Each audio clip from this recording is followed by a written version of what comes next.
تین چیزوں میں ہے، تین چیزوں میں منحصر نہیں تاکہ آپ کہیں گے بس یہی تین چیزیں۔ ایک یہ ہے کہ الصدقۃ الجاریہ، ایسا کام انجام دیں جو ہمیشہ کے لیے جاری ساری رہے۔ ایک دینی ادارہ کا قائم کرنا، مدرسہ چلانا، مسجد کا بنانا، حسینیہ کا بنانا، یہ صدقہ جاریہ میں سے۔ اور دوسری چیز یہ جب بھی جو اس دنیا سے جا چکا ہے ان کے نامہ اعمال میں لکھا جائے گا، ان کا نامہ اعمال کھلا ہوگا، بند نہیں۔ اور دوسرا جو انسان کے لیے فائدہ مند ہے، الولد الصالح، انسان کا نیک لڑکا ہو تو نیک لڑکا انسان کے لیے فائدہ مند ہے، ورنہ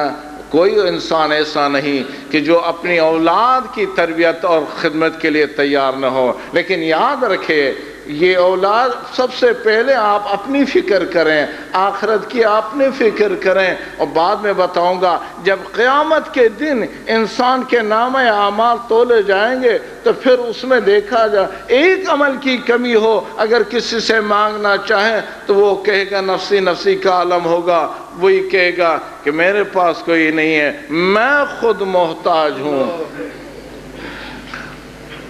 العمل الصالح، انسان کا الولد الصالح، نیک لڑکا ہو تو نیک لڑکا انسان کے مرنے کے بعد نمازیں ہیں تو نمازیں، قضائیں، حج وغیرہ انجام دے گا والدین کی طرف سے، یہ تب ہے کہ نیک ہو۔ اور تیسرا والعمل الصالح، انسان کا نیک عمل، اگر میرا عمل ٹھیک ہے تب تو میرے لیے باعث نجات ہے، اگر عمل ٹھیک نہیں تو باعث نجات نہیں۔ عام طور پر یہ شعر اکثر اوقات پڑھتا ہوں، ایک شعر پیش کرتا ہوں۔ مولا کائنات فرماتے ہیں تعمل فی الدنیا، مل کر درود بھیجیں، عرض کرتا ہوں۔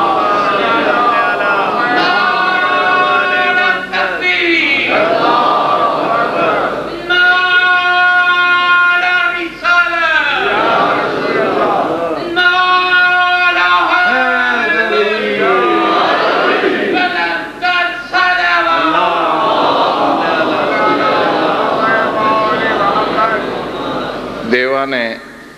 امیر میں فرماتے تعمل فی الدنیا طویلا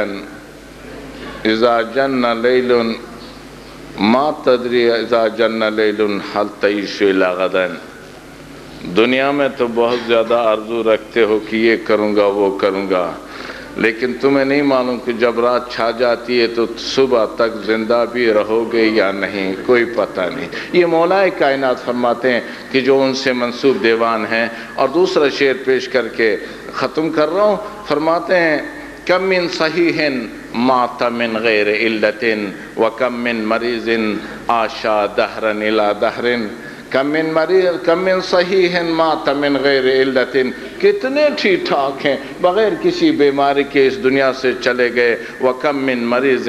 عاش دہرا الی دہر، اور کتنے بیمار ہیں کہ جو ہمیشہ تک بیمار رہے انہیں موت نہیں آتی ہے۔ یاد بتانا مولا کائنات یہ بتانا چاہتے ہیں آپ اپنی صحت پر اعتماد نہ کریں کہ میں ٹھیک ٹھاک ہوں مجھے موت نہیں آئے گی۔ یہ موت نہ جوانی کو دیکھتی ہے، نہ بڑھاپے کو دیکھتی ہے، نہ صحت کو دیکھتی ہے، نہ بیماری کو دیکھتی ہے،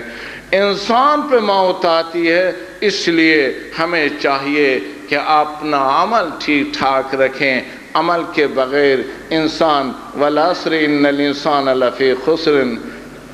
عصر کی قسم انسان خسارے میں، مگر یہ کہ عقیدہ کے ساتھ ایمان کے ساتھ عمل صالح ہو تو تب اس کے لیے فائدہ مند ہے۔ اب تھوڑی دیر کے بعد قبلہ صاحب آپ کو نماز عید پڑھائیں گے، اور نماز عید میں یہ یاد رکھیں کہ نماز عید کا پڑھنا مستحب ہے، اور امام جب آئیں گے امام کا ظہور ہوگا تو یہی نماز جو مستحب ہے واجب ہوگا۔ آج کل مستحب ہے، 2 رکعت ہیں، پہلی رکعت میں الحمد کے بعد سبح اسم ربک الاعلی اور دوسری رکعت میں پھر الحمد سب رب العال کے بعد 5 مرتبہ درمیان میں قنوت اور دعائیں پڑھیں گے، اور اس کے بعد دوسری رکعت میں الحمد کے بعد والشمس وضحاہا، اس کے بعد 4 قنوت ہیں، 4 قنوت مکمل کرنے کے بعد رکوع سجود، اور اس کے بعد انشاءاللہ العزیز آپ قبلہ سے خطبہ سماعت فرمائیں گے۔ آخر میں آپ سے گزارش کرتا ہوں کہ اپنے مرحومین مرحومات کی مغفرت کے لیے ایک سورہ فاتحہ پڑھ لیں۔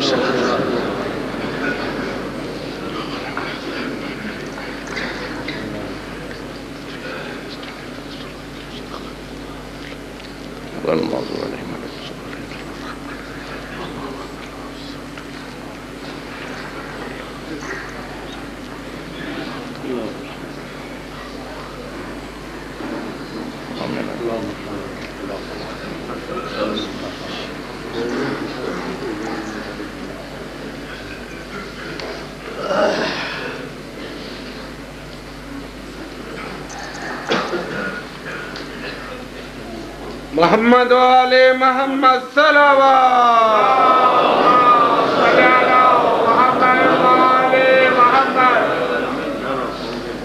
محمد وآل محمد صلوات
وليحسن العطاء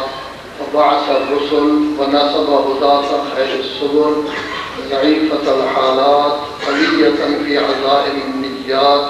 ولو شاء لجعلهم أولي قوة شديدة فظلت الأعناق لهم خاضعين وخفضت لهم أجنحة المستكبرين الحمد لله الذي وضع البيت ببكة بيتا مباركا وهدى للعالمين۔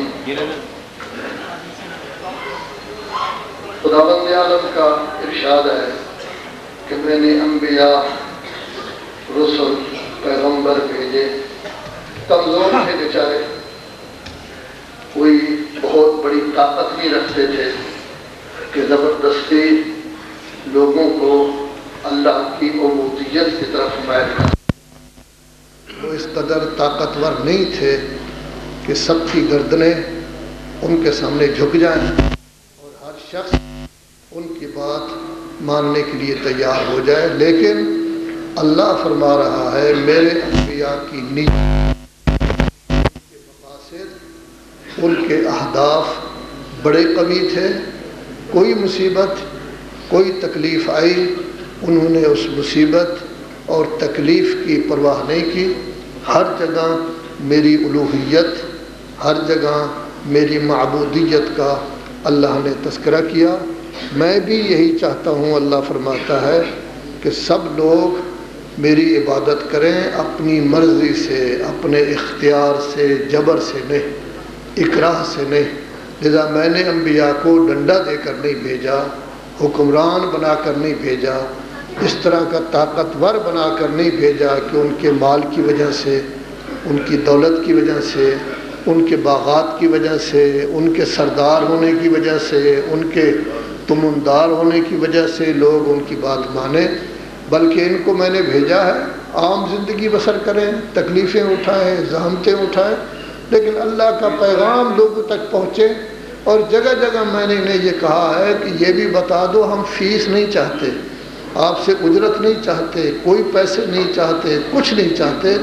ہمارا کام تو صرف یہ ہے کہ اللہ کی عبادت کریں، لذا اس کے لیے ہم یہ کام کر رہے ہیں۔ اسی پہلے خطبہ میں اللہ تعالیٰ نے مکہ کا تذکرہ کیا، وہاں ایک گھر بنایا گیا ہے، جو گھر بڑا مبارک گھر ہے، ہدایت والا گھر ہے، برکت والا گھر ہے تمام عالمین کے لیے۔ اور میں نے تمام انسانوں کے دلوں کو اس گھر کی طرف جھکا دیا، اس طرح کہ ہر شخص کا دل چاہتا ہے کہ اس گھر کی زیارت کرے، ہر شخص کا دل چاہتا ہے حجر اسود کا بوسہ دے، ہر شخص کا دل چاہتا ہے کہ صفا و مروہ کے درمیان سعی کرے، ہر شخص کا دل چاہتا ہے کہ کعبہ کا طواف کرے، ہر شخص کا دل چاہتا ہے کہ مینا میں جا کے قربانی دے۔ تہوی الیہم افئدتہم من الناس، 13ویں پارے کی آیت ہے کہ لوگوں کے دل ہم نے مائل کر دیے ہیں۔ پھر اسی خطبہ میں، پورے خطبہ میں صرف ایک نبی کا ذکر ہے جس کو اللہ تعالیٰ نے خلیل اللہ قرار دیا ہے، ابراہیم خلیل اللہ۔ ابراہیم خلیل اللہ وہ واحد نبی ہیں جن کو یہودی بھی مانتے ہیں، جن کو نصرانی بھی مانتے ہیں، وہ ظاہر مسلمانوں کے تو وہ سربراہ ہیں۔ ہماری ملت کو ملت ابراہیم کہا جاتا ہے۔ یہ واحد نبی ہے کہ جس پر کسی کو کوئی اختلاف نہیں۔ یہودی کہتے ہیں کہ ابراہیم ہمارے ہیں، عیسائی کہتے ہیں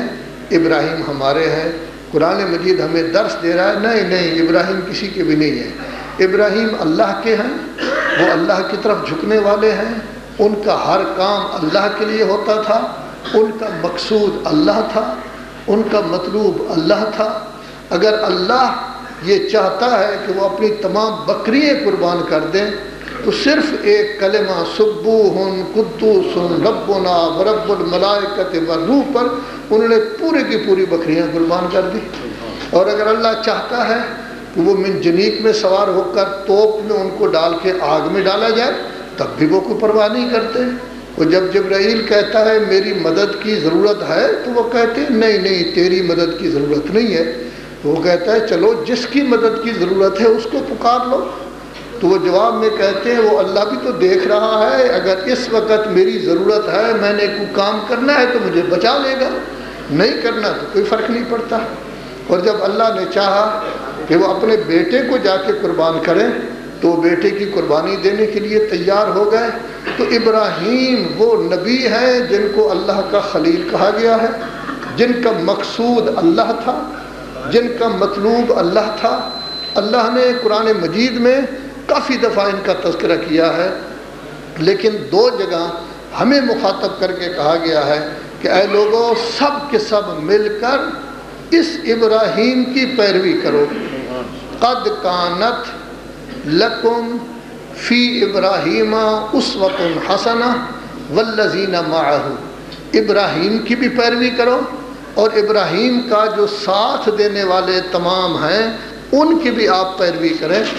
کیوں؟ اس واسطے کہ ابراہیم جو کام کر رہے ہیں وہ اللہ کے لیے کر رہے ہیں۔ کیا کام کہا ابراہیم نے؟ یہ ہے 28واں پارہ سورہ ممتحنہ، تیسری صورت ہے 28ویں پارے کی۔ اذ قالوا لقومہم انا براء منکم ومما تعبدون من دون اللہ،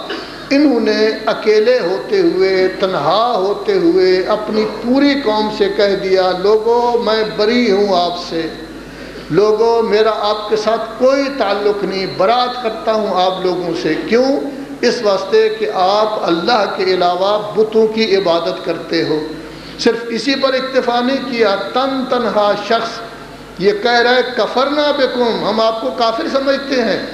وَبَدَا بَيْنَنَا وَبَيْنَكُمْ الْعَدَاوَةُ وَالْبَغْضَاءُ أَبَدًا، اے میری قوم ہمیشہ میرے درمیان تمہارے درمیان دشمنی رہے گی، بغض رہے گی، ہمیشہ ہمیشہ کبھی ختم نہیں ہوگا۔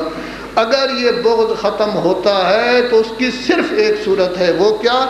إِلَّا أَن تُؤْمِنُوا بِاللَّهِ وَحْدَهُ، نہیں غلط پڑھا ہے میں نے، حَتَّى تُؤْمِنُوا بِاللَّهِ وَحْدَهُ، اس وقت ہوگا کہ جب آپ اللہ وحدہ لا شریک کی عبادت کریں۔ ہم آپ کو کافر سمجھتے ہیں، آپ کے اور ہمارے درمیان بغض ہے، عداوت ہے، ہمیشہ رہے گا، اکیلا آدمی ہے، تنہا ہے، کھڑے ہو کر کہہ رہا ہے کہ میں آپ کو اچھا نہیں سمجھتا، آپ سے بغض رکھتا ہوں، جب تک آپ اللہ وحدہ لا شریک پر ایمان نہ لے آئیں۔ اب اکیلے تو تھے، اکیلا آدمی بیچارہ کیا کر سکتا ہے؟ درمیان میں آیت کا حصہ چھوڑ رہا ہوں، اس کے بعد ربنا علیک توکلنا، یا اللہ ہمارا آپ پر توکل ہے، وَإِلَيْكَ أَنَبْنَا، یا اللہ میں صرف رجوع آپ کی طرف کرتا ہوں، اور تو یہاں کوئی نہیں جس کی طرف میں جا سکوں، وَإِلَيْكَ الْمَصِيرُ، یا اللہ میری بازگشت تیری طرف ہے۔ صرف اسی پر اکتفا نہیں، پھر دعا کر رہے ہیں ربنا لا تجعلنا فتنة للذین کفروا، یا اللہ کافروں کے لیے ہمیں آزمائش میں نہ ڈالنا، واغفر لنا ربنا، ہمیں بخش دینا، انک انت العزیز الحکیم۔ اس کے بعد پھر دوسری آیت میں کہا گیا ہے لقد کان لکم اسوۃ حسنہ فی ابراہیم اسوۃ حسنہ لمن کان یرجو اللہ والیوم الآخر، آپ کے لیے اسوہ حسنہ ہے ابراہیم، لیکن یہ کن لوگوں کے لیے؟ ہر شخص کے لیے نہیں، یہ ان لوگوں کے لیے ہے جن میں دو خوبیاں پائی جائیں، بے شک مسلمان ہوں نہ ہوں دو خوبیاں پائی جاتی ہیں تب وہ ان کے لیے اسوہ حسنہ ہے۔ پہلی خوبی کہ وہ اپنی امیدیں اللہ سے پوری کرانا چاہتا ہو، اگر کسی کو اللہ کی پرواہ نہیں تو ابراہیم کو کیوں مانے گا۔ دوسرا یہ ہے کہ اسے احساس ہو کہ آخرت کا دن بھی ہے، بارگاہ رب العزت میں ہمیں پیش بھی ہونا ہوگا۔ تو دیکھیے پورے قرآن مجید میں صرف 3 دفعہ یہ لفظ آیا ہے اسوۃ حسنہ، جس کا معنی ہے نمونہ کاملہ، جس کا معنی ہے ماڈل مکمل، جس کا معنی ہے وہ ذات جس کی سیرت کو اپنانے سے کامیابی ہوتی ہے۔ یہ 3 دفعہ جو ہے ان میں سے 2 دفعہ ابراہیم خلیل اللہ کے لیے آیا ہے، 28واں پارہ سورہ ممتحنہ، اور 1 دفعہ رسول اعظم صلی اللہ علیہ وسلم کے لیے آیا ہے۔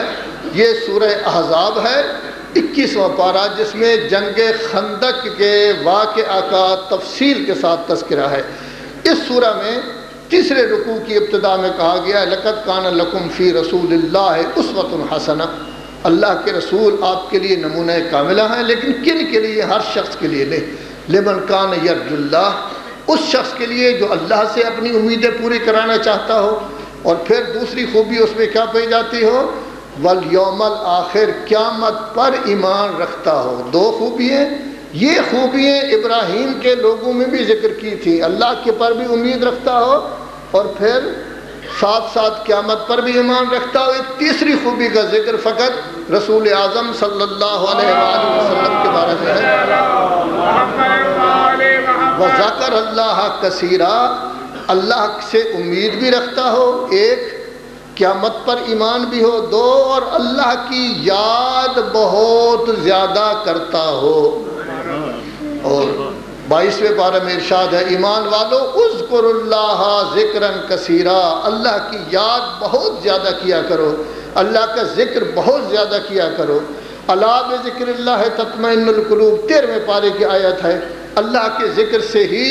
انسان کے دلوں کو اطمینان ملتا ہے۔ آپ دیکھیں عید الفطر آپ پڑھ چکے ہیں، عید قربان پڑھ چکے ہیں، عید الفطر کا پہلا خطبہ اللہ اکبر سے شروع ہوا تھا، اور میرے خیال میں 7-8 دفعہ اللہ اکبر کا تذکرہ آیا ہے۔ عید قربان کا پہلا خطبہ اللہ اکبر سے شروع ہوا، حتیٰ کہ بسم اللہ بھی لکھی ہوئی نہیں ہے۔ اللہ اکبر اصل تو اللہ ہے، بسم اللہ بھی تو اللہ ہی کی ہے، اللہ سے شروع ہوا ہے۔ آپ اذان دیتے ہیں، ٹھیک ہے اپنے طور پر 10 سورتیں پہلے پڑھ دیں، کوئی چیزیں پڑھتے رہیں، لیکن اللہ نے اذان کو اللہ اکبر سے شروع کیا ہے۔ اللہ نے اذان کا خاتمہ لا الہ الا اللہ اللہ پر کیا ہے۔ نمازیں ہم پڑھتے ہیں، ہماری کوئی نماز ایسی نہیں ہے جو اللہ اکبر سے شروع نہ ہوتی ہو۔ نماز پڑھتا ہوں واجب قربتاً الی اللہ، اس کے بعد فوراً جب نماز شروع کریں گے تو اللہ اکبر آئے گا۔ نماز کا اختتام بھی کس پر ہوتا ہے؟ اللہ اکبر، 3 دفعہ آپ کہتے ہیں اللہ اکبر اللہ اکبر اللہ اکبر۔ یہ در حقیقت پہلی تاکیبات ہیں جو ہم السلام علیکم ورحمۃ اللہ وبرکاتہ کے بعد پڑھتے ہیں۔ تو اس میں بھی پہلے میں نے بارہا ذکر کیا ہے، ٹائم ہو کبھی آپ کو، آپ دیکھ لیں کہ آپ کی جو 51 رکعتیں ہیں نماز کی، واجب، مستحبات، نماز تہجد، ان تمام کا تجزیہ کریں۔ ان تمام 51 رکعتوں میں جو آپ زیارت پڑھتے ہیں اس میں، اور جو دعا مانگتے ہیں، ان سب کو اکٹھا کیا جائے تو اللہ کا نام 4440 سے زیادہ ہے۔ اللہ تو یہ چاہتا ہے، اب ایک دن کے ہوتے ہیں 24 گھنٹے، آپ مجھ سے بڑے بڑے حساب دان بیٹھے ہیں، 1440 منٹ، 1440 منٹ میں اللہ چاہتا ہے 4440 سے زیادہ۔ اب میرے ذہن میں نہیں رہا، میں نے کسی زمانے میں شمار کیا تھا، 44 یا 46 ہے، 4444 یا 4446، صحیح اندازہ یہی ہے کہ 4440 سے زیادہ اگر حساب کریں تو اللہ چاہتا ہے کہ آپ کا ہر منٹ کم از کم اس میں 3 دفعہ اللہ کا تذکرہ ہونا چاہیے۔ لیکن آج اللہ کا تذکرہ بہت کم ہوتا ہے، وہ روٹین کی ہم نمازیں پڑھتے ہیں اس میں تو آ ہی گیا ہے، وگرنہ اللہ کا تذکرہ بہت کم ہوتا ہے۔ تو اللہ کہتا ہے زیادہ سے زیادہ آج ملت مسلمہ کی جتنی مشکلات ہیں ان کا اصل سبب یہی ہے کہ اللہ سے دور ہو گئے ہیں، اللہ کے ساتھ رابطہ نہیں رہا، اللہ کے ساتھ تعلق نہیں رہا۔ انسان ہر کام میں غیروں کی طرف تو توجہ کرتا ہے، اللہ کی طرف توجہ نہیں کرتا۔ لیکن اس پہلے خطبہ میں ہمیں کہا گیا ابراہیم آپ کے لیے اسوہ حسنہ ہے، جو اپنی پوری قوم کے سامنے تنہا کھڑے ہو کر کہہ رہے ہیں میرا آپ کا کوئی تعلق نہیں،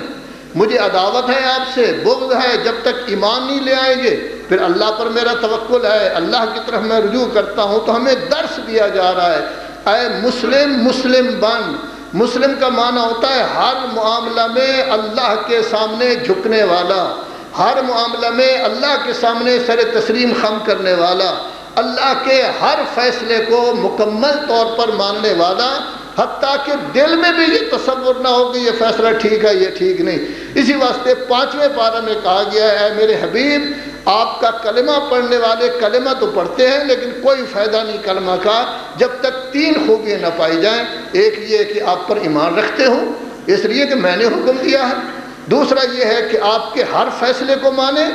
درمیان میں ذہن میں یہ نہ آئے پتہ نہیں یہ کیسا فیصلہ کر دیا ہے چونکہ آپ کا فیصلہ میرا فیصلہ ہے۔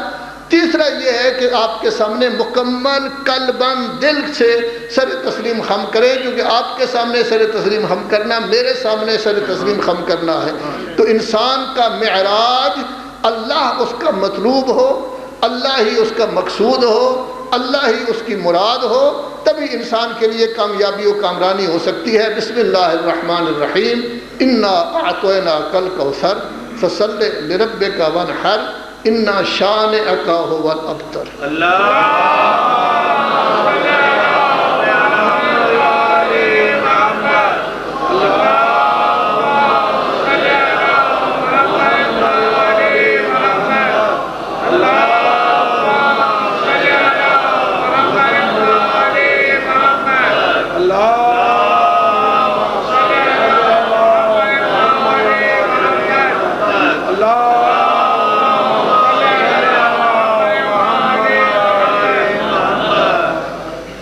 الحمد للہ الذی لا الہ الا هو الواحد الصمد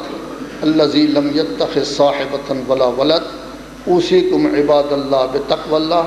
واغتنام طاعتہ واعداد العمل الصالح فی هذه الایام الفانیہ الخالیہ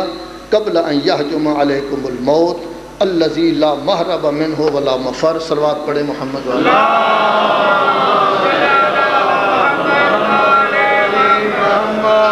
دوسرے خطبہ میں ہمیں سمجھایا گیا ہے دیکھ اچھا بن جا، نیک بن جا، تقوی اختیار کر، جو وقت تجھے ملا ہے، جو فرصت تجھے ملی ہے اس فرصت کو غنیمت سمجھ، اللہ کی اطاعت کر۔ اللہ کی اطاعت تیرے لیے بہت زیادہ مفید ہے۔ یاد رکھ وہ موت جس نے ہر صورت میں آنا ہے، جس سے موت انسان کی پیشانی کے ساتھ بندھی ہوئی ہے، جتنا دوڑے گا موت آگے آگے ہوگی کیونکہ پیشانی تو آگے آگے ہوتی ہے۔ اس موت سے موت کی تکالیف سے، قبر کی تکالیف سے نجات جس چیز نے دینا ہے وہ اللہ کا تقوی،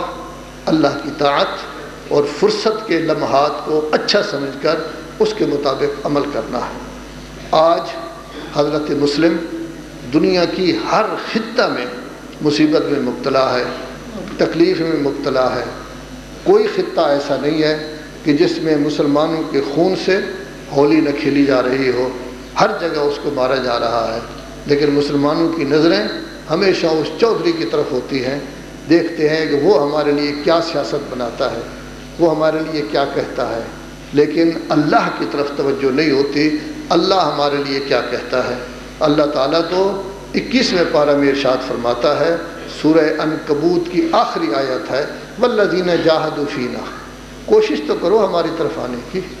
راستہ تو بناؤ ہماری طرف آنے کا۔ اللہ فرماتا ہے جب آپ کوشش کریں گے نا، لَنَهْدِيَنَّهُمْ سُبُلَنَا، ہم خود آپ کے لیے راستے پیدا کرتے جائیں گے۔ ایک جگہ اللہ تعالیٰ 15ویں پارہ میں ارشاد فرماتا ہے، اچھے تو بن جاؤ، نیک تو بن جاؤ، جس وقت نیک بن کر میرے بنائے ہوئے راستے پر چلنے کی کوشش کرو، زادہم تقواہم، ہم آپ کی قوت اور بڑھا دیں گے کہ آپ اکیلے ہو کر، بیچارے ہو کر ٹکرا جائیں گے پوری حکومت سے۔ یہ اصحاب کہف کا قصہ ہے کہ 7 آدمی ٹکرا گئے پوری حکومت سے، ان کی پرواہ نہیں کی، دنیا کو چھوڑ کر چلے گئے اور بیچارے 350 سال برابر قبر میں سوئے رہے۔ حکومتیں ختم ہو گئیں، اس کے بعد وہ زندہ ہوئے۔ میں نے کسی خطبہ جمعہ میں بھی ذکر کیا تھا، آسیہ زوجہ فرعون ایک عورت ہے، بادشاہ کی بیوی ہے، ملکہ ہے، خاتون اول ہے پوری دنیا کی۔ اس زمانے میں مصر کا شہنشاہ تھا وہ، اس کی حکومت کافی بڑی تھی، لیکن اس کے باوجود وہ کہہ رہی ہے یا اللہ میں اس سے بھی تنگ ہوں، اس کے عمل سے بھی تنگ ہوں، کافروں سے بھی میں تنگ ہوں، میں تو اب یہ چاہتی ہوں مجھے موت دے دے، لیکن یا اللہ وہاں مجھے محل دے دینا، اس واسطے کہ میں نے سب کچھ چھوڑا ہے تیرے لیے، جتنا کام کیا ہے تیرے لیے۔ عورت کو عام طور پر کمزور سمجھا جاتا ہے، لیکن یہ عورت تو بڑھ گئی ہے ہر کسی سے۔ اس عورت نے تو کسی کی کوئی پرواہ نہیں کی، اسی کی سردار خاتون سیدہ زہرا سلام اللہ علیہا دربار میں کھڑے ہو کر خطبہ دے رہی ہے، کئی گھنٹے خطبہ دیا ہے۔ کبھی آپ کو موقع ملے، اس کے اردو ترجمے موجود ہے، پڑھے تو صحیح کہ اس خطبہ میں وہ فرماتی کیا ہیں، انہوں نے کیا کچھ کہا ہے، کون کون سے اشکالات ہیں جو انہوں نے نہیں کیے، کون کون سی ان کی دلیلیں ہیں انہوں نے نہیں کیے، اور اسی وقت اسی خطبہ میں کہہ دیا ہے یاد رکھو آج آپ نے تفریق کی بنیاد رکھ دی ہے، یہ بنیاد آپ کی رکھی ہوئی قیامت تک جائے گی، اور اس کا خمیازہ قیامت کے دن آپ لوگوں کو بھگتنا پڑے گا۔ اس واسطے کہ افتراق کی بنیاد آپ نے رکھی ہے، اللہ کے حکم کو آپ نے چھوڑا ہے، رسول اللہ کے حکم کو آپ نے چھوڑا ہے۔ اتنا بڑا کلمہ کہا ہے کہ جس کی وجہ سے آپ کے 11ویں امام حضرت امام حسن عسکری علیہ السلام کہتے ہیں، اے ہمارے ماننے والوں، ہم تمام امام آپ کے لیے حجت ہیں اور ہماری ماں زہرا ہمارے پر حجت ہے۔ یہ عظمت کیوں پیدا ہوگی؟ رسول اللہ آخر کیوں کھڑے ہو جاتے تھے؟ اس لیے کہ اس کی عظمت تھی اس کی بیوی کی۔ اس بیوی نے کیا کیا کارنامے سر انجام دیے، بنیاد قائم کر دی آپ کے لیے، اچھی بنیاد کہ دیکھو گھبراؤ نہیں، ایسی باتیں نہ کیا کرو، جب بھی کوئی موقع ملے حق کے لیے کھڑے ہو جاؤ، حق کا ساتھ دو۔ میرا شوہر بھی حق کا ساتھ دے رہا ہے، اکیلا ہو، میں بھی حق کا ساتھ دے رہی ہوں، خواہ ہمارا کوئی بھی ساتھی نہ ہو، حق کا ساتھ دو، کامیابی حق کے لیے ہوگی۔ چلے جاؤ گے تب بھی جنت ہے، رہو گے تب بھی کامیابی آپ کے لیے ہوگی۔ کبھی خون دے کر بھی انسان، خون کا پیالہ پی کر بھی انسان حق کی ایسی خدمت کر جاتا ہے کہ اتنی مدت گزر جائے تب بھی اس کا تذکرہ ہوتا رہتا ہے کہ کمبر یہ کر گیا تھا، ہور یہ کر گیا تھا۔ کون سی اہمیت تھی ان لوگوں میں اگر ان کے کارنامے نہ ہوتے، اگر ان کی عظمت نہ ہوتی؟ کون پوچھتا تھا ہور کو، کون پوچھتا تھا کمبر کو؟ اگر یہ کارنامے سر انجام نہ دیتے، آج 1400 سال سے زیادہ ہو گئے، ان کا نام جو ہے وہ ہو رہا ہے۔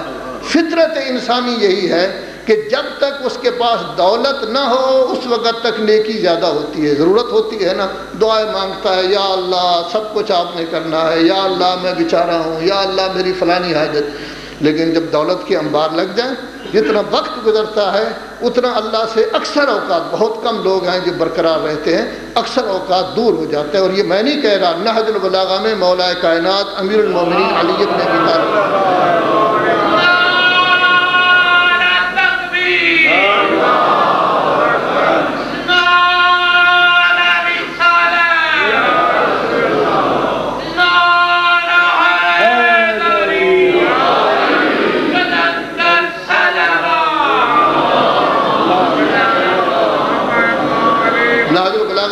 فرماتے ہیں کہ دیکھو اگر ایک انسان کے پاس دولت نہ ہو، دولت کے انبار لگ جائیں، اب بھی وہ اچھا ہے،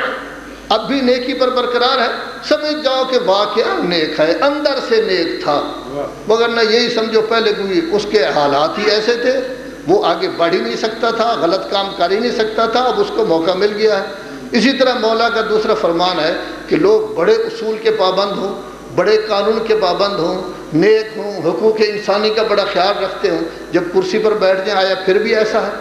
پھر بھی حقوق انسانی کا خیال رکھتے ہیں، پھر بھی ان کی توجہ حقوق انسانی کی طرف ہے، وہ بھول تو نہیں جاتے اللہ کو، لوگوں کو بھول تو نہیں جاتے، حقوق کو بھول تو نہیں جاتے۔ اگر بھول جائیں تو یہی سمجھو کہ اندر سے وہ حقوق انسانی کا خیال نہیں رکھتے تھے، اصولی نہیں تھے، اللہ والے اندر سے نہیں تھے، باہر سے بنے ہوئے تھے۔ جب موقع ملا ہے تو اس وقت انسان سب کچھ چھوڑ جاتا ہے، حقوق انسانی چھوڑ جاتا ہے۔ آپ اخبارات میں پڑھ چکے ہوں گے، میں ان کا تذکرہ نہ کرتا اگر ہمارے مولانا صاحب نے جیسے حضرت سید ضیاء الدین کا تذکرہ کیا گیا تھا کہ ان کا خون بہایا گیا، سید ضیاء الدین کے خون کا تذکرہ کرنے کے لیے ہمارے طلباء گئے تھے پریس کلب، انہوں نے مظاہرہ کیا تھا، جو کہ انہوں نے ذکر نہیں کیا لہذا میں ذکر کر رہا ہوں۔ اس میں 10 مدارس کے 166 طلباء تھے، اور ہم نے بھی جب اخبارات پڑھے ہیں بہت پریشان ہوئے کہ ہمارے طلباء نے بڑا غلط کیا،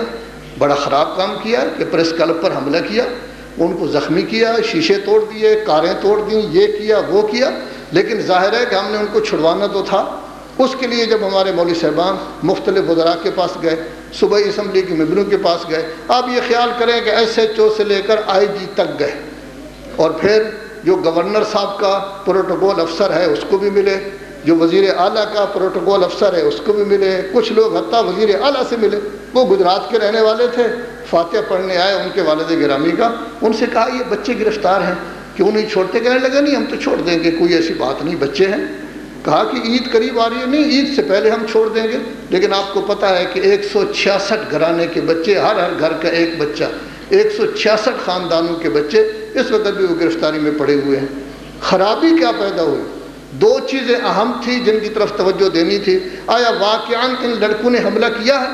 ہمارے مولوی صاحبان کچھ صوبائی اسمبلی کے ممبروں کو لے کر صحابیوں کے پاس گئے، ایک سے ملے، دوسرے سے ملے، تیسرے سے ملے، حتیٰ کہ ان کے صدر صاحب سے ملے جو بڑا چودھری تھا، ان سے جا کے بات چیت کی، وہ بات سننے کے لیے تیار نہیں تھا کہ ہم پر اتنا ظلم ہوا، ہمارے لوگ زخمی ہوئے، لیکن کہا گیا بات تو سنو۔ ہمارے ایک سید زادہ عالم دین نے جب بات کی، سمجھایا، اور پھر اس کے بعد معاملہ یہاں تک پہنچا کہ جو لوگ حملہ کرنے والے تھے ان کا لباس کیسا تھا، وہ خود کہنے لگے وہ پینٹ پتلون والے تھے۔ ہم نے کہا کسی وقت آ جائیں، ہمارا ایک طالب علم بھی آپ کو پینٹ پتلون والا نہیں ملے گا، تو وہ خود کہنے لگا ہاں بالکل آپ ٹھیک کہتے ہیں، ایک دن پہلے بھی وہی آئے تھے، انہوں نے گڑبڑ کی تھی، ہمیں گالیاں دی تھی، دوسرے دن بھی وہ آئے، انہوں نے کیا ہے، آپ لوگ تو پیچھے تھے، میں کھڑکی سے کھڑے ہو کر دیکھ رہا تھا کہ آپ میں سے بھی بچوں میں سے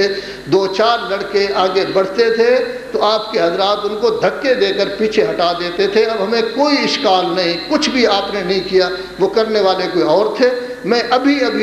وزیر کو کہہ دیتا ہوں جو راجہ کہلاتا ہے، چنانچہ وزیر کو بھی کہہ دیا گیا، اس باقاعدہ صدر نے ہمیں خبر دے دی، اب ہمارے لیے کوئی مسئلہ نہیں، ہم نے وزیر کو خبر دے دی ہے۔ تو پہلا مسئلہ تو یہ تھا کہ یہ حکمران کہتے تھے جی ظلم ہوا ہے، پتہ چلا یہ بیچارے ظلم کرنے والے نہیں تھے، 500-600 میں سے یہ 166 تھے،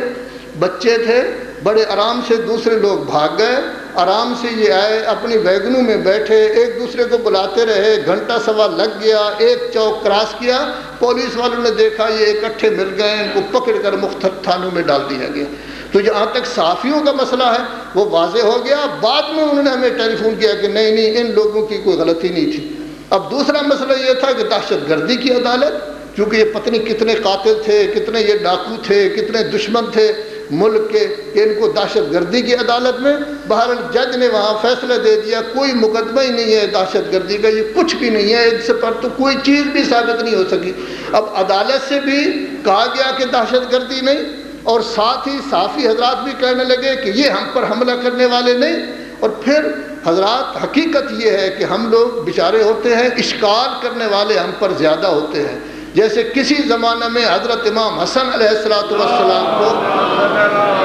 جب انہوں نے سلو کی تو کسی نے آ کے کہا تھا اے مومنوں کو ذلیل کرنے والے، آپ خاندان نبوت کے فرد ہیں، ایسے کام کر رہے ہیں۔ یہی حال ہمارا بھی ہوا ایک ریڈیو کا نمائندہ ہمیں ٹیلی فون کرتا ہے، حافظ صاحب ماشاء اللہ بڑے نیک آدمی ہے، بڑی اچھی تربیت کی ہے آپ نے بچوں کی کہ انہوں نے جا کے شیشے بھی توڑ دیے ہیں، گاڑیاں بھی توڑ دی ہیں فلاں۔ میں بھی اپنی جگہ پر پریشان ہوا کہ یہ کیا، لیکن بعد میں پتہ چلا کچھ بھی نہیں تھا، ان بیچاروں نے کچھ نہیں کیا، جو کرنے والے تھے وہ دوڑ گئے، اور جہاں تک ان بیچاروں کا تعلق تھا یہ پکڑے گئے۔ اب اس کے بعد کہا گیا کوئی صورت ہو کہ ان کو چھوڑ دیا جائے۔ ایک فنی غلطی ہم سے ہو گئی، وہ یہ ہے کہ ایک باقاعدہ مقولہ ہے الغریق یتشبث بالحریش، جو غرق ہو رہا ہوتا ہے وہ ہر تنکے میں ہاتھ ڈالتا ہے، ہو سکتا ہے کہ یہ تنکا ہمیں بچا لے۔ جو 5-6 صوبائی اسمبلیوں کے ممبر ملے ہیں اور وہاں جا کے انہوں نے صحافی کے صدر کو اسمبلی ہال میں باقاعدہ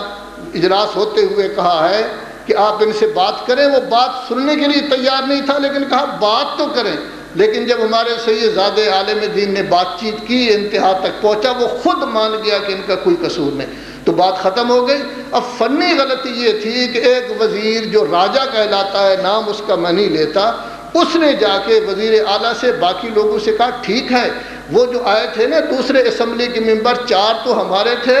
2 دوسری پارٹی کے تھے، ان بیچاروں کو اگر چھوڑ دیا گیا تو ان کی شو بن جائے گی کہ وہ انہوں نے چھڑوایا ہے۔ یہ ہم سے غلطی ہوئی کہ دوسری پارٹی کے لوگ کیوں گئے، حالانکہ دوسری پارٹی کا سید تھا، اولاد رسول تھا، انتہائی نیک ہے، مقدس ہے، ہم نے اسی کو آگے کیا تھا، جتنا کام کیا ہے اس نے وہی کام کیا ہے۔ البتہ ایک اور غلطی بھی ہم سے ہوئی ہے، وہ اتفاقاً میں نے حدیث دیکھی ہے، آج پتہ نہیں وہ لکھی ہوئی، یعنی باہر بورڈ پر لکھی ہوئی تھی کل کی تاریخ کی، احقاق الحق قاضی نور اللہ شستری، جن کو 1061 ہجری میں مغلوں کے بادشاہ نے قتل کروا دیا تھا، صرف اس لیے کہ انہوں نے ایک کتاب لکھی تھی، چیف جسٹس سے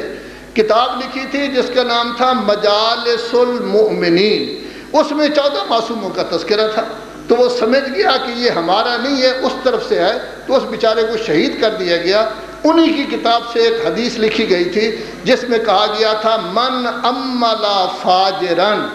جو شخص کسی غلط کار کے پاس امید اپنی لے کر جاتا ہے، اللہ کی طرف نہیں جاتا، کسی غلط کار کے پاس امید لے کر جاتا ہے، پھر درمیان والا لفظ مجھے یاد نہیں رہا، اس کے بعد ہے ادنا عقوبت ہی الحرمان، کم از کم جو اس کو سزا ملے گی وہ یہ ہوگا کہ محروم ہوگا۔ تو ہمیں بھی اسی کی سزا ملی ہے، افسروں کے پیچھے دوڑتے رہے، ٹیلی فونوں کا تانتا بندہ رہا، صوبائی اسمبلیوں کے ممبروں کے پیچھے دوڑتے رہے۔ ایک راجہ نے صرف اس لیے گڑبڑ کر دی کہ فلاں پارٹی کا آدمی کیوں تھا، تو آج 166 بچے جو 10 مدارس کے بچے ہیں سید ضیاء الدین کے لیے نکلے تھے، جن میں اکثریت بیچارے شمالی علاقہ جات کے لوگوں کی ہے۔ ہمیں بھی بڑا افسوس ہوا ہے، لیکن جب ان کی شہادت کی خبر ملی ہے تو یہ لوگ اس طرح روئے ہیں جیسے ان کا باپ مر گیا۔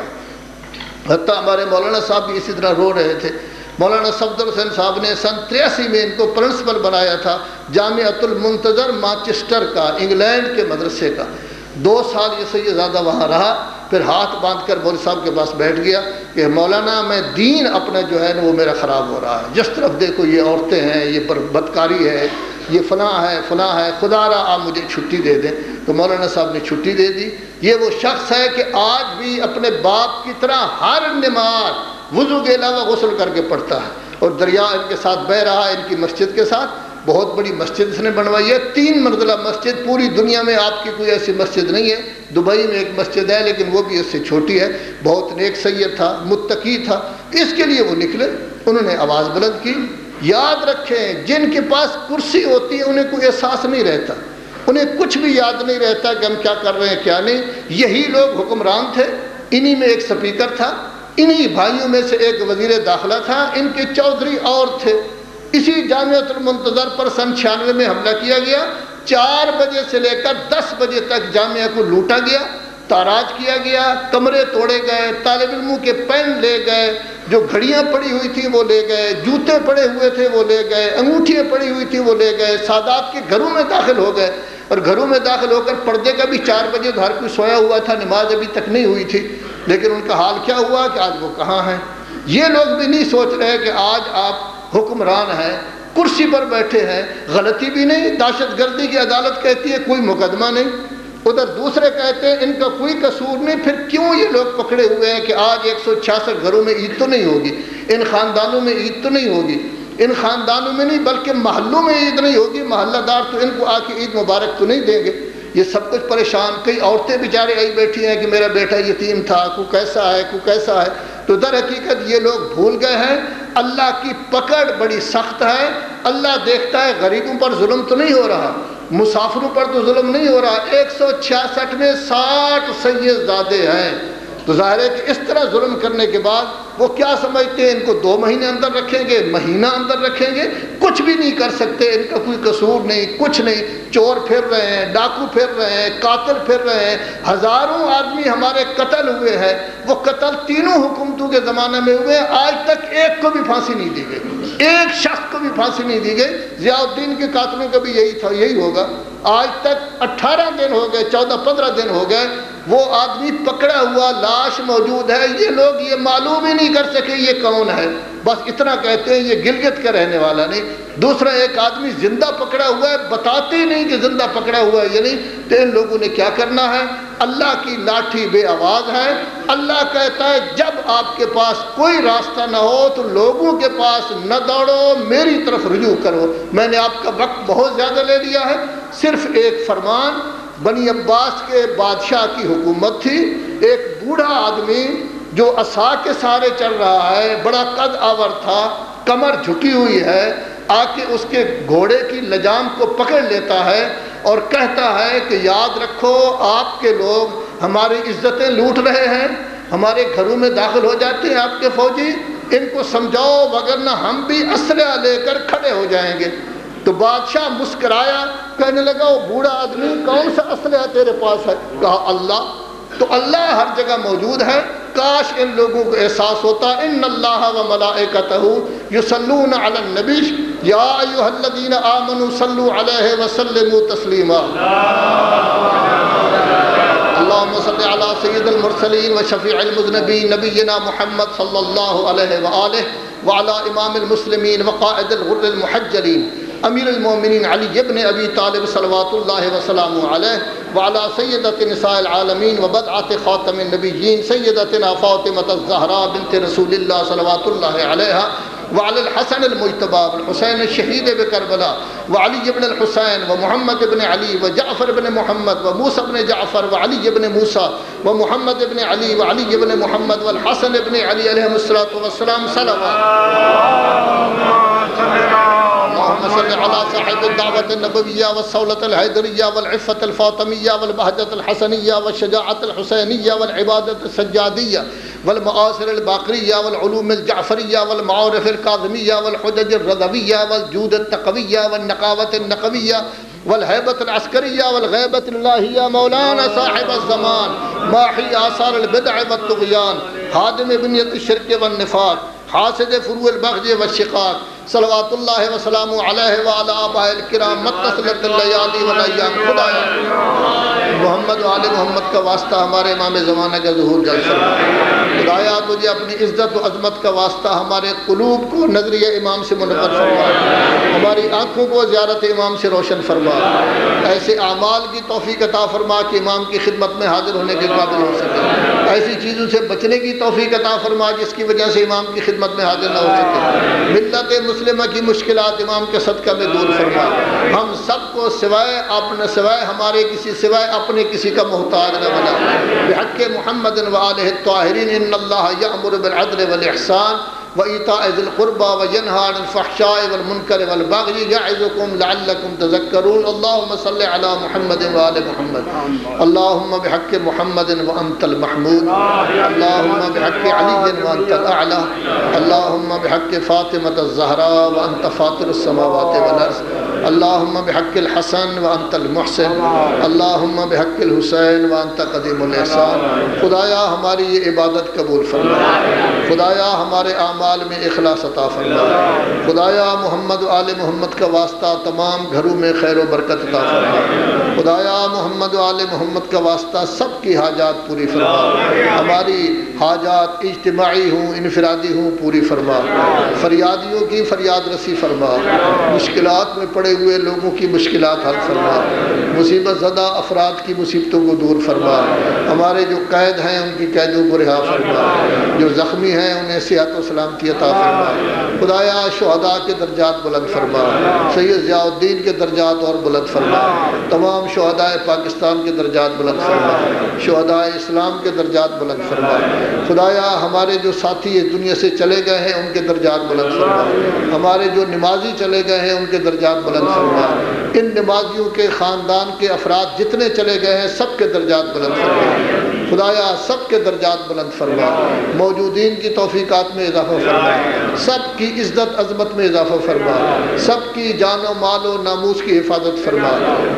مقروضین کو قرض ادا کرنے کی توفیق عطا فرما، بے روزگاروں کو باروزگار بنا، سب کے رزق میں وسعت پیدا فرما، بے اولادوں کو اولاد نرینہ عطا فرما، بیماروں کو شفائے کاملہ و عاجلہ عطا فرما، انصر حسین جعفری کو شفائے کاملہ و عاجلہ عطا فرما، خدایا مرحومین کو اعلیٰ علیین میں جزا عطا فرما، مولانا جعفر حسین کی والدہ مرحومہ کے درجات بلند فرما، سید منظور حسین مرحوم اور اس کے رفقا کے درجات بلند فرما، سید ضیاء الدین کے رفقا کے درجات بلند فرما، خدایا محمد و آل محمد کا واسطہ مولانا اعجاز شاکری کی والدہ مرحومہ کے درجات بلند فرما، شیخ سخاوت علی مرحوم کے درجات بلند فرما، حاجی اقبال مرحوم کے درجات بلند فرما، سید منیر حسین ترمزی مرحوم کے درجات بلند فرما، خدایا محمد و آل محمد کا واسطہ حاجی صاحبان کو بخیر و خوبی وطن واپس پلٹا، ان کی حج کو قبول فرما، ان کی دعائیں مستجاب فرما، اپنے لیے ہمارے لیے جو انہوں نے دعائیں کی ہیں ان دعاؤں کو قبول فرما، خدایا اسلام کا بول بالا فرما، ہمارے امام زمانے کے ظہور جلد فرما، ملت مسلمہ جہاں جہاں مصیبتوں میں گرفتار ہے ان کی مصیبتوں کو دور فرما، ہمارے علمی مراکز محفوظ رکھ، مزارات مقدسہ کے تقدس کو محفوظ رکھ، علماء اعلام کا سایہ ہمارے سر پر کافی ہے، مزارات مقدسہ گرانے والوں کو تباہ و برباد فرما، مزارات مقدسہ کی تعمیر کی توفیق عطا فرما، مراجع اعظام کی توفیقات میں اضافہ فرما، مرجع مسلمین کی توفیقات میں اضافہ فرما، ہر مومن کا خاتمہ ایمان پر فرما، ہر مومن کا خاتمہ محبت اہل بیت پر فرما، خدایا محمد و آل محمد کا واسطہ قیامت کے دن ہر مومن و مومنہ کو شفاعت اہل بیت نصیب فرما، ربنا تقبل منا انک انت السمیع العلیم، آمین آمین یا رب العالمین برحمتک یا ارحم الراحمین۔ ارواح شہداء، ارواح مومنین و مومنات، اپنے مومنین و مومنات کی ارواح، رشتہ داروں کی ارواح، سب کے لیے سورہ فاتحہ۔ بسم اللہ الرحمن الرحیم، الحمدللہ رب العالمین الرحمن الرحیم مالک یوم الدین، ایاک نعبد و ایاک نستعین اہدنا الصراط المستقیم صراط الذین انعمت علیہم غیر المغضوب علیہم ولا الضالین۔ بسم اللہ الرحمن الرحیم، قل هو اللہ احد اللہ الصمد لم یلد ولم یولد ولم یکن له کفوا احد۔ بسم اللہ الرحمن الرحیم، قل هو اللہ احد اللہ الصمد لم یلد ولم یولد